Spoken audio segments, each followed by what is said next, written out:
Hello, ladies and gentlemen. Eddie Marcus here again. In our presidential campaign, Republican and Democrat, it has been established that we have evil riding for the throne.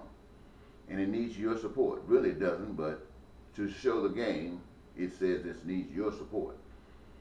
Either way, you got evil on the throne. I come to you to say we don't have to accept that. We are a people, and we make decisions that pertain to us.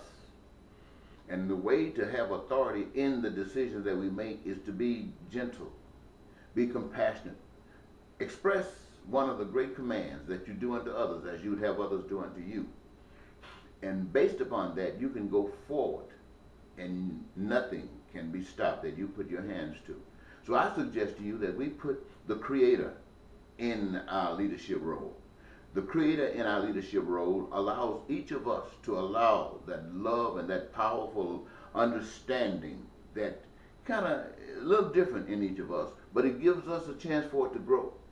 That's what the Creator does. It doesn't channel us all into somebody else's thinking, but into the thinking of the Creator, which grows in you. And so I say put the Creator on the throne by going to the polls and writing on who you want for president, the Creator, the Creator. And ladies and gentlemen, I want you to understand that in order to make that real, you don't come back home and wait for some cloud thing to happen. You come back home with the spirit of love inside of you, and you begin to do what your heart tells you that the Creator would do. And so you become the instrument. You become the hands, the feet, the eyes, the mind of God. That's what you become. And what do? You show love. Love like love has never been seen before. And I'm not talking just about we here as Americans. I'm talking about we as people of the universe. And the world, wherever humans live, can see the love that has been generated and what has come out of that love.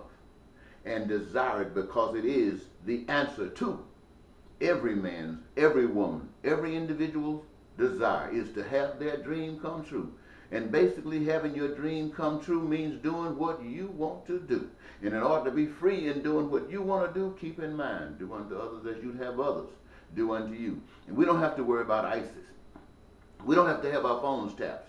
We don't have to have our emails tapped. We don't have to have some technological advance that's grabbing everything that we do, because each of us, as holy and as righteous as we'd like to be, do something every now and then that we don't want any others to know about it. But if we've been tapped, then somebody knows about it just because we did it. And it was just natural for us to do it. Maybe there's nothing wrong with it, but based upon our understanding of it, we might think that there's something wrong with it.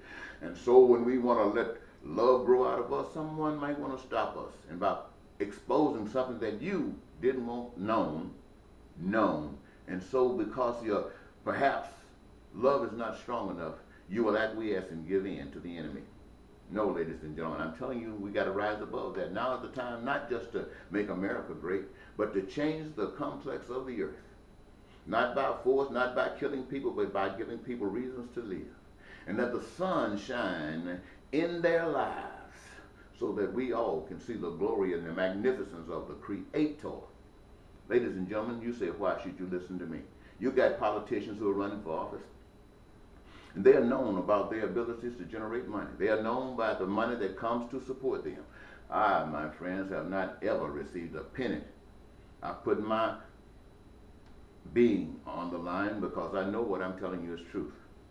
It began when I changed my life after working for the Veterans Administration in Chicago. I decided that the poverty that I had seen was not an expression of the God that I know, of the Creator I know. And I wanted to make the world aware of it, so I left that job. And one of my first losses because of that, or gain, however you want to call it, is that my present wife was in love with the other kind of guy, not the new kind of guy who had become a stranger. So she decided that it was over, and I had to choose between her and the spirit. I chose the spirit. And so because of my affection and love for her, I decided to volunteer to go to the military. A military I had avoided up until this day, up until that day. And I went in not to become a military man, but I thought that there might have been a conflict coming out of the Iranian crisis when they took the hostages.